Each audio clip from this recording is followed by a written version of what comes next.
आजकल कथा भागवत की बात आई है तो नए नए बाबा आ गए हैं जो किस्मत बता रहे हैं। ये कौन सा भारत बना रहे हो भाई? टीवी पर बैठ करके लोग कह रहे हैं कि ये चमत्कार है, विज्ञान है, कि ये किस्मत बता रहे, और वो बाबा अपने भाई की किस्मत नहीं बता पाया कि ये दलितों की शादी में जब जाएगा तो मुकदमा होगा इसके ऊपर, और मुकदमा हो गया भाई। ये दूसरे की किस्मत बताने वाले लोग आपको केवल ध्यान भटका रहे हैं। मेरी गुजारिश, वैचारिक लोगों, इस क्रांति की आग को बुझने नहीं देना। और ये वैचारिक लड़ाई सदियों पहले से चली आ रही है। तथागत बुद्ध, कबीर, रैदास, पलटू दादू, भीखा, बुल्ले शाह, बाबा फरीद और चोखा मेला नारायण गुरु बसवन्ना से होते हुए महात्मा फूले, डॉक्टर भीमराव अंबेडकर, डॉक्टर राम मनोहर लोहिया, मंडल कांशीराम की लड़ाई भारत के राष्ट्र निर्माण की लड़ाई है। इसलिए हमें सबको झोंक करके उसको लड़ना पड़े तो भी इस कारवां को रुकने नहीं देना है। यही कि एहसान कर दिया कि उनको संविधान सभा में प्रारूप समिति का अध्यक्ष बनाया। अरे भाई, 18 डिग्रियां, 4 PhD वाला उस समय भारत में कोई दूसरा आदमी था ही नहीं जिसको संविधान सभा में प्रारूप समिति का अध्यक्ष बनाते। ये कोई एहसान नहीं, अपनी काबिलियत और हुनर से पाया गया मुकाम है। और वो मुकाम पाकर बाबा साहब ने एक ऐसा संविधान बनाया जिसमें कोई बड़ा नहीं, कोई पड़ा था। संत न छोड़े संतई, कोटिक मिले असंत, और मलय भुजंग ने बेदिया, शीतलता न सजंत। ऐसे संत लोग जो काम, क्रोध, लोभ, मोह, अहंकार से ऊपर हो जाते हैं। जब ऐसे संतों को देखा आजकल के तो याद आ गए हमारे संत कबीर फकीर, और उन्होंने कहा मन ना रंगाए रंगाए जोगी कपड़ा। अचानक मेरी आंख खुल गई। ये मामला घपला का है भाई। माला तो कर में फिरे, जीभ फिरे मुख माय, और मनवा तो चौदिस फिरे, यह तो सुमिरन नाय। और इसलिए उन्होंने कहा कि मुंह को कहां ढूंढे रे बंदे, मैं तो देश में हेलीकॉप्टर से फूलों की बारिश किसके ऊपर हुई? आपको पता है? हेलीकॉप्टर से फूलों की बारिश किसके ऊपर की गई? जो विश्वविद्यालय में पढ़ने जा रहे थे उनके ऊपर क्या? जो अपना रोजगार मांग रहे थे उनके ऊपर हुई क्या? ये 69,000 शिक्षक भर्ती घोटाले में जो आरक्षण मांग रहे थे उनके ऊपर हेलीकॉप्टर से फूलों की बारिश हुई क्या? ये जो लोग मंडल सिफारिशों को लागू कराने की बात कर रहे थे उनके ऊपर हेलीकॉप्टर की बारिश हुई क्या? फूलों की हेलीकॉप्टर की बारिश उनके ऊपर हुई जो कांवड़ ढोने जा रहे थे। कि इस आयोजन में शुरू में ही हमने उनको सलाह भी दी कि इसे लिखना कि ये जिंदा लोगों की संसद है। और मुझे डॉक्टर राम मनोहर लोहिया का वो कथन याद आ रहा है कि जब सड़कें खामोश हो जाएं तो संसद आवारा हो जाती है। और मैं उम्मीद करता हूं कि इस बाराबंकी और आसपास के जिलों से आए हुए आप सभी क्रांतिकारी लोग, बहुजन समाज, वंचित शोषित समाज के आप सभी लोग एक उम्मीद बनकर आए हैं हम सारे लोगों के साथ कि आपने सड़कों को खामोश नहीं रहने दिया है। और वैचारिक क्रांति का एक जो आगाज हजारों साल पहले से चला आ रहा है, कितना भी बुरा वक्त आ जाए, कितना भी केस मुकदमे का दौर आ जाए, आपकी आवाजों को दबाने के लिए सत्ता तैयार खड़ी हो। कानून मुकदमे से आगे बढ़ के बुलडोजर तक बात पहुंच जाए, फिर भी जो नहीं डरा वो असली वैचारिक व्यक्ति है, वो भारत का निर्माता है। तो मैं इस पूरे विचार को किसी SC ST OBC का विचार नहीं कहता, मैं कहता हूं कि भारत का विचार वही है जो डॉक्टर अंबेडकर, डॉक्टर राम मनोहर लोहिया, जगदेव बाबू, रामस्वरूप वर्मा, ललई का विचार है। वो भारत के संविधान और मंडल कमीशन का विचार है। भारत के बनाने वाले हमारे पुरखे थे, भारत को बचाने का काम हमें करना है। इसलिए हम सही रास्ते पर हैं। लोग आकर के हमारे ऊपर यह आरोप लगाएंगे कि भाई भीम आर्मी के लोग कौन है, चंद्रशेखर आजाद कौन है? तो चंद्रशेखर आजाद जाति की बात करते हैं, जातिवादी हैं। नीरज पटेल कौन है, RS पटेल कौन है? तो कहेंगे कि वो पटेलों की बात करते होंगे, OBC की बात करते होंगे। लक्ष्मण यादव कौन है? तो कहेंगे कि ये अपनी जाति बिरादरी की बात करते होंगे, ये लोग बड़े जातिवादी लोग हैं। तो मैं ये पूछना चाहता हूं बाराबंकी के लोगों, आपको हनुमान जी की जाति कब पता चली थी? चंद्रशेखर भाई ने तो एक इंटरव्यू में पत्रकार से ये पूछा, मुझे बड़ा पसंद आया। भाई हनुमान जी तो भगवान थे ना, हैं उनके हिसाब से, उनकी जाति तो हमें नहीं पता थी। हनुमान जी की जाति बताने वाला कौन? इस देश में कभी भी राष्ट्रपति या प्रधानमंत्री बनने के बाद कोई अपनी जाति बताता था या कोई पूछता था क्या? इस देश में 2013 में कब पता चला कि एक व्यक्ति जो गुजरात के मुख्यमंत्री रहते हुए किस जाति के थे? नहीं पता था। जब उन्हें प्रधानमंत्री बनना हुआ तो बिना पूछे देश को बताते रहे कि मैं ओबीसी मां का बेटा हूं, मुझे प्रधानमंत्री बना दीजिए। उनसे किसने उनकी जाति पूछी थी? जब राष्ट्रपति आपने बनाया तो राष्ट्रपति तो किसी जाति का नहीं होता ना भाई, वो तो सबका होता है। प्रेस कॉन्फ्रेंस करके राष्ट्रपति की जाति बताने वाले लोग कौन थे? और अभी जब कुछ और चुनाव बीता तो कैबिनेट मंत्री और केंद्र सरकार में मंत्री बनाने के बाद, मैं तो दिल्ली में रहता हूं ना, बड़ी बड़ी होर्डिंग लगा करके पहली बार कौन बताया कि 12 अनुसूचित जाति जनजाति और 27 ओबीसी को हमने मंत्री बना दिया। वो कौन लोग हैं जो कल आपको हिंदू बनाने आते हैं? वो हमें हमारी जाति बताते हैं, हमको कहते हैं कि हम सारे लोग जातिवादी हैं। जब वो करें तो वो ब्रह्मांड की चिंतन हो गया, वो मानवतावादी हैं। और हम जातियों के बराबरी और समानता की बात करें तो हम जातिवादी हो गए। ये सवाल मेरा उन लोगों से है। भाई अच्छा एक बात बताइए, मैं तो उत्तर प्रदेश में हूं, बहुत ज्यादा नहीं उधर बोलूंगा, केस मुकदमा बहुत हो जा रहा है, इशारे में ही बात करें। वैसे भी हम लोग पढ़ाने लिखाने वाले पेशे से जुड़े हैं। यही बाराबंकी एक ऐसा शहर है, मैं यहाँ आने के पहले पढ़ रहा था, इसे पूर्वांचल का गेट द्वार बोला जाता है। यहाँ से पूर्वांचल शुरू हो रहा है। तो पूर्वांचल की जमीन, वैचारिक जमीन, और वहीं गाय भैंस चराने वाले लोग। ओबीसी समाज के लोगों को एक किस्सा अपना सुना रहा हूं। थोड़ा सा वक्त है, हम लोग प्रोफेसर लोग हैं, 1 घंटा की तो क्लास लेने का है अनुभव। अब यहाँ 10-15 मिनट बोलना है क्योंकि मुझे निकलना भी है। एक किस्सा सुनिए। हमें तो पता ही नहीं था कि जाति हमारी क्या है। गांव में गाय भैंस चराते थे, घर वालों ने थोड़ा हिम्मत करके भेज दिया, इलाहाबाद यूनिवर्सिटी पढ़ने लगे।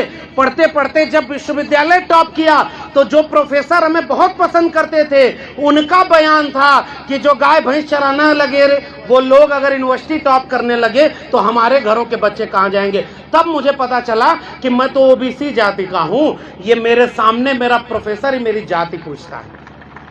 हमने नहीं पूछी किसी की जाति, और हमें तो उसी समय पता चल गया। उत्तर प्रदेश में कुछ लोगों को बहुत बाद में पता चला, जब उनका घर वर गंगा जल से धुलवाया गया, तब कहा कि अरे ये तो हम तो ये निकले। भाई एहसास तो सबको होगा। अभी उत्तर प्रदेश में रामचरितमानस का विवाद चल रहा है। भाई देखो, मेरी तो पीएचडी ही तुलसीदास पर है।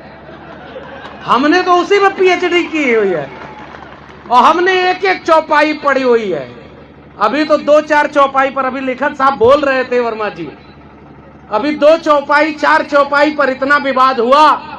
अरे अभी तो बाबा साहब अंबेडकर, भारत का संविधान और मंडल धीरे धीरे जमीन पे पहुंच रहा है। जिन हाथों ने सदियों तक कुदाल फावड़ा और मेहनत से श्रम करके इस दुनिया को रहने लायक बनाया, पुरखों ने जाने कितनी कुर्बानी दी। पहली पीढ़ी आई है जो हाथ में कलम और किताब पकड़ी है। अभी तो बहुत लंबा हिसाब बाकी है, अभी तो शुरुआत हुई है। हिसाब होगा कि नहीं होगा? अच्छा, हिसाब का मतलब क्या?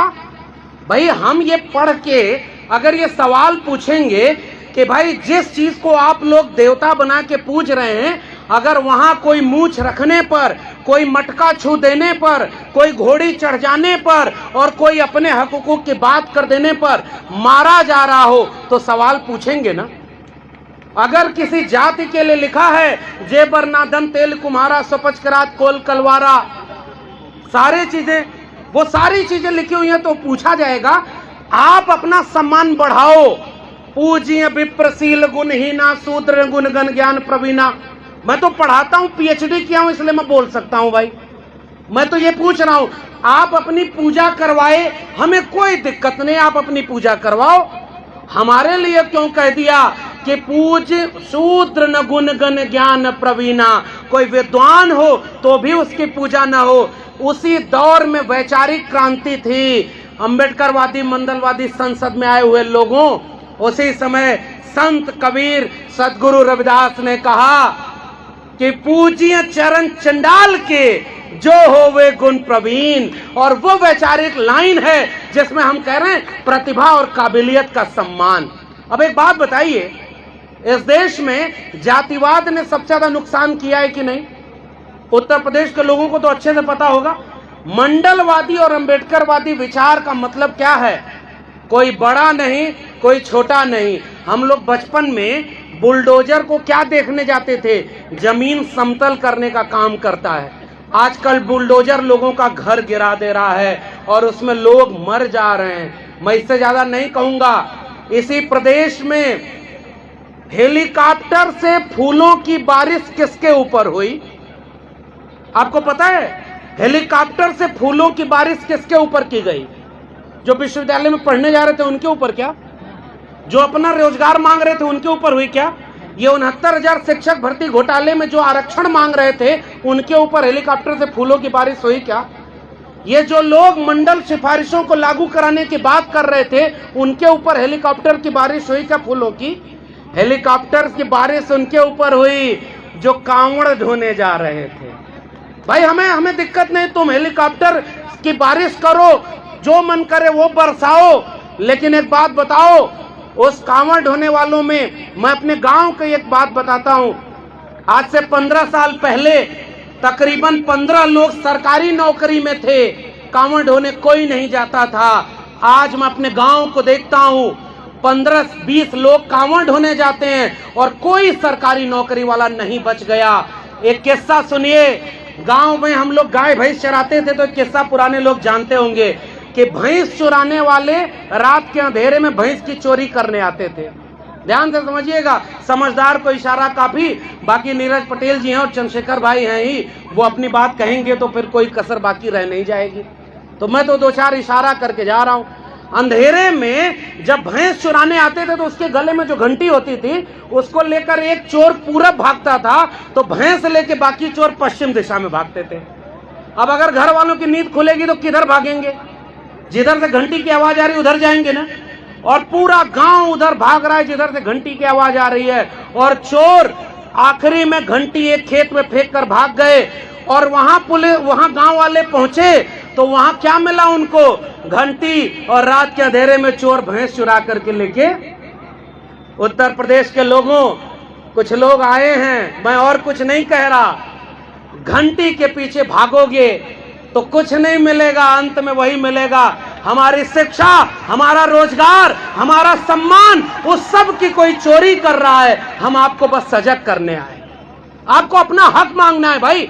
और आखिरी और एकमात्र बात कहने आया हूं, हमारी मंडलवादी संसद और अंबेडकरवादी संसद का अगर कोई सबसे महत्वपूर्ण लड़ाई का हथियार है इस देश में, मुकदमा उनके ऊपर नहीं होगा जो कहेंगे चाकू तेज करके घर में रखना होगा क्योंकि हमारा धर्म खतरे में है। पता है कि नहीं आप लोगों को?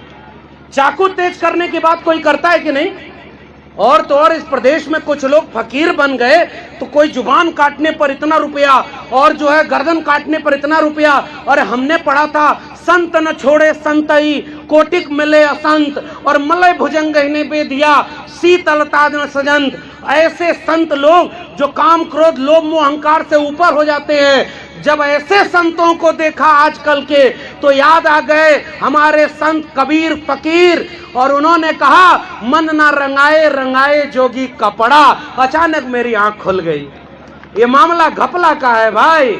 माला तो कर में फिरे, जीभ फिरे मुख माय, और मनवा तो 34 फिरे, यह तो सुमिरन नाय। और इसलिए उन्होंने कहा कि मुंह को कहां ढूंढे रे बंदे, मैं तो तेरे पास में।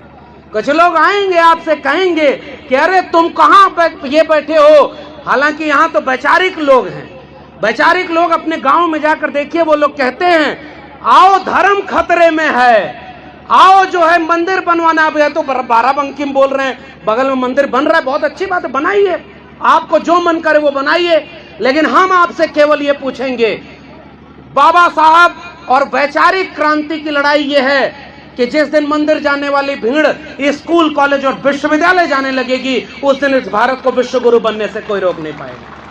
हम तो आपका विरोध भी नहीं कर रहे भाई, हम तो आपसे कह रहे उत्तर प्रदेश में आप बता दो सबसे बड़ा विश्वविद्यालय आपने कोई बनाया क्या? कोई हॉस्पिटल बनाया क्या?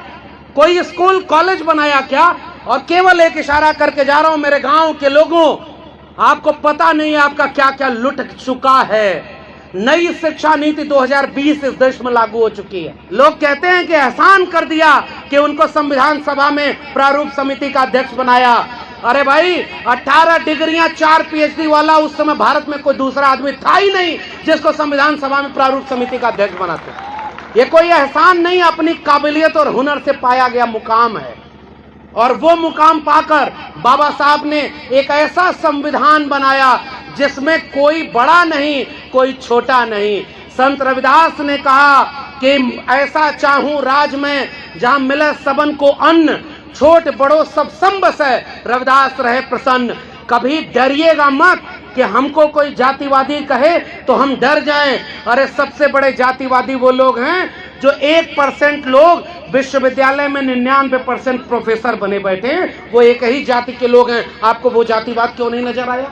मैं दिल्ली विश्वविद्यालय में पढ़ाता हूं और 92 डिग्री कॉलेज मेरे दिल्ली विश्वविद्यालय के हैं, और एक भी SC ST OBC उन विश्वविद्यालय और डिग्री कॉलेजों में वाइस चांसलर और प्रिंसिपल नहीं बना है। कौन जातिवादी है भाई?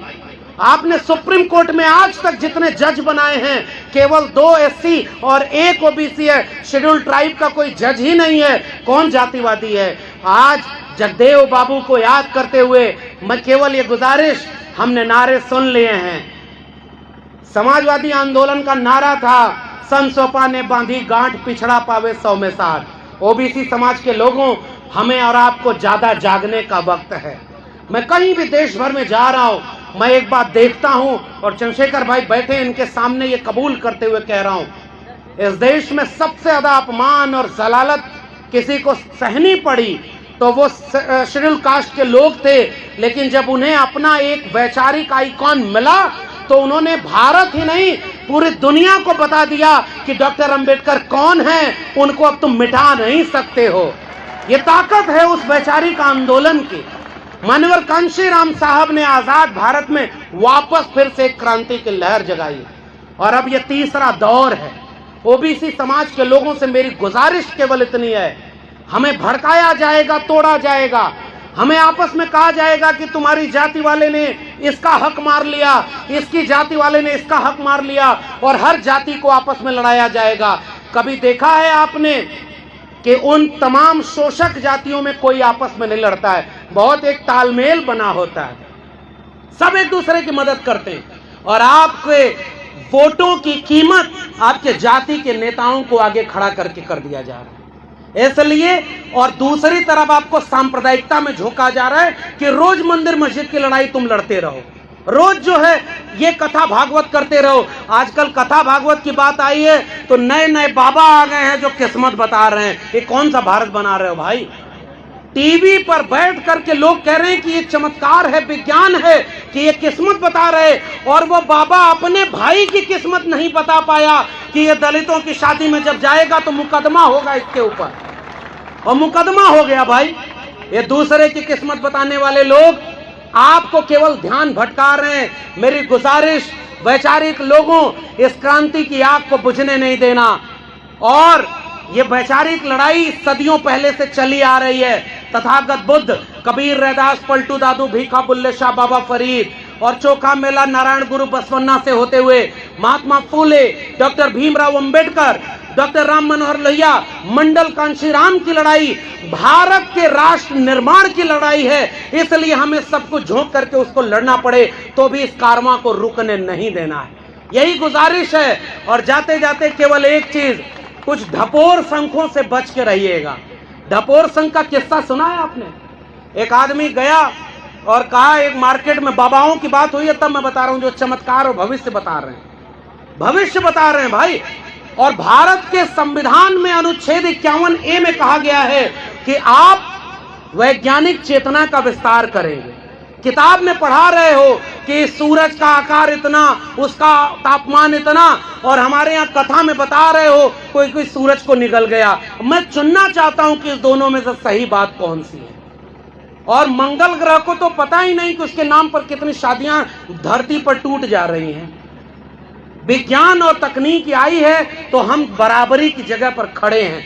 हमें एक ऐसा भारत बनाना है, हमें किसी से बदला, किसी के खिलाफ नहीं जाना है, हमें अपनी बराबरी का हक लेना है। वो हक किसका होगा? शिक्षा का होगा। आप अपने घर में चाकू मत तेज करो, मैं आपको कहने आया हूं। हर बच्चे बच्ची के हाथ में एक तेज कलम पकड़ा दो, वो अपना मुस्तकबिल की लड़ाई लड़ लेगी। हमारी लड़ाई कलम और किताब की लड़ाई। पढ़ेगा इंडिया तभी तो बढ़ेगा इंडिया। और उधर कहा पढ़ेगा इंडिया, बढ़ेगा इंडिया, और इधर इंडिया के एजुकेशन सिस्टम को अंबानी अडानी के हाथों बेच दिया। नारों पर मत जाना। ढपोर संघ का किस्सा सुनाकर अपनी बात खत्म करूंगा। एक आदमी जंगल वहां बाजार में चला गया, तो कहा कि ये क्या है भाई? तो कहा कि ये बहुत कीमती चीज है। तो कहा क्या है? तो कहा ढपोर शंख है। तो कहा ये क्या काम करती है? तो कहा आप जितना मांगोगे उसका दुगना देती है। तो वो आदमी गया और कहा कि ढपोर शंख 1 रुपया दे। तो ढपोर शंख की आवाज आई कि 1 रुपया क्या 2 रुपया ले। वो आदमी खुश हो गया, कहा 2 रुपया दे। तो कहा 2 रुपया क्या 4 रुपया ले। वो आदमी कहा कि अरे इस ढपोर शंख को हमें दे दो। उसने अपनी पूरे जीवन की पूंजी लगाकर ढपोर शंख खरीद लिया, घर में ले आया, सबको बुलाकर घर में आया और मोहल्ले को बुलाया कि देखो मैं कितनी नायाब चीज लेके आया हूं, जो मांगूंगा उसका दुगुना मिलेगा। सबको बुला के बिठा के और कहा कि ढपोर शंख चलो अब 1 रुपया दो। तो उधर से आवाज आई 1 रुपया क्या 2 रुपया लो। तो उधर से फिर कहा अच्छा चलो 2 रुपया दो। तो उधर से आवाज आई 2 रुपया क्या 4 रुपया लो। तो उसने कहा अच्छा चलो 4 रुपया दो। तो ढपोर शंख से आवाज आई 4 रुपया क्या 8 रुपया लो। करते करते जब गया तो कहा कि अरे तुम 1000 रुपया दो। तो वो कही 1000 क्या 2000 दो। तो ढपोर शंख बोली, उधर से आवाज आई कि 2000 लो। तो वो आदमी बोला अरे कुछ तो दे। तो कहे देने का मेरा कोई काम नहीं है, जो दे सकती हूं वही तो दे रही हूं। धोखा हो गया। आपके बच्चों की शिक्षा बिक गई, आपके बच्चों का रोजगार खत्म हो गया, आपका स्कूल कॉलेज हॉस्पिटल बर्बाद हो गया। और जिस दौर में बड़े बड़े स्कूल कॉलेज बनवाने थे, उस समय आपको मंदिर मस्जिद, हिंदू मुस्लिम और 2 रोज लड़ाया जाएगा। 90% कमेरा लोगों, ओबीसी समाज के लोगों, आइए थोड़ा एकजुटता बनाएं। और जिन जातियों की संख्या ज्यादा है उन्हें अपनी नाक छोटी करनी होगी और दिल बड़ा करना होगा। ये जो नाक हमारी लंबी हो गई, हमें एकजुटता नहीं है। और अचानक आपकी जाति का कोई व्यक्ति आएगा और आपका वोट लेके चला जाएगा। वोटों का सौदा हो रहा है और आपके बच्चों का भविष्य बेचा जा रहा है। इसलिए इस संसद के जिंदा लोगों, एक गुजारिश, हाथ उठाकर एक वादा करिए कि कभी भी अपने बच्चों को किसी सांप्रदायिक दंगे में नहीं भेजेंगे। मेरी हाथ उठा के गुजारिश है, वादा करिए। अगर इस मुल्क के 90% लोग तय कर दें कि ये हिंदू मुस्लिम और मंदिर मस्जिद की लड़ाई में हम नहीं जाएंगे, वादा है आपसे कि इस भारत में सांप्रदायिकता खत्म हो जाएगी, खत्म हो जाएगी, ये लड़ाई खत्म हो जाएगी भाई। और वैचारिक लड़ाई, ओबीसी समाज के लोगों से मेरी गुजारिश, एक भी ओबीसी समाज के व्यक्ति की न तो कोई अपमानजनक बात और न अन्याय अत्याचार किसी भी एससी और एसटी समाज पर कभी नहीं होगा। जितने ओबीसी समाज के लोग हैं, एक बार हाथ उठाकर वादा करिए और वादा अपने गांव में भी चल के कराइए। एकजुटता बनाने से बनेगी। और हम सब लोग जाति व्यवस्था के शिकार हैं। आओ मिल करके एक वैचारिक ईमानदारी से एक बड़ी एका बनाकर, और तमाम हमारे नए लोग, मैं तो बहुत उम्मीद से देखता हूं वैचारिक क्रांति का कारवां जो चला था एक समय, और हम सारे लोग, बाबा साहब से लेकर ये विरासत न होती तो हम लोग न होते। और आखिरी बात, हमारी आंखों के सामने भारत का संविधान है। पीढ़ियां पूछेंगी कि तुमको भारत के संविधान का लाभ मिला, तुमको सरकारी शिक्षा मिली, सरकारी रोजगार मिला, तुम पढ़ लिख लिए, और तुम्हारे सामने भारत का संविधान बर्बाद करके कोई आके कह रहा है कि संविधान बदलना है, हिंदू राष्ट्र बनाना है, कोई कह रहा है कि इसको ये बनाना है, संविधान खत्म करो। आप क्या कर रहे थे? मैं कम से कम आने वाले लोगों को कहूंगा कि मैं भारत के संविधान को बचाने के लिए, मोहब्बत, भाईचारा और बहनचारा बनाने के लिए, शिक्षा और रोजगार के लिए, मानव में प्रेम के लिए, सबको हक और बराबरी के लिए एक दिन बाराबंकी में अंबेडकरवादी संसद और मंडलवादी संसद आयोजित हुई थी। आने वाली पीढ़ियों को आंख मिलाकर मैं कहूंगा कि मैं अपने हिस्से की लड़ाई लड़ रहा था, ताकि आने वाली पीढ़ियां हम पर नाज करें, हम पर अफसोस न करें। आपने मुझे सुना, बहुत बहुत धन्यवाद। जय भीम, जय मंडल, संविधान जिंदाबाद, उल गुलाम जिंदाबाद, इंकलाब जिंदाबाद। बहुत बहुत धन्यवाद।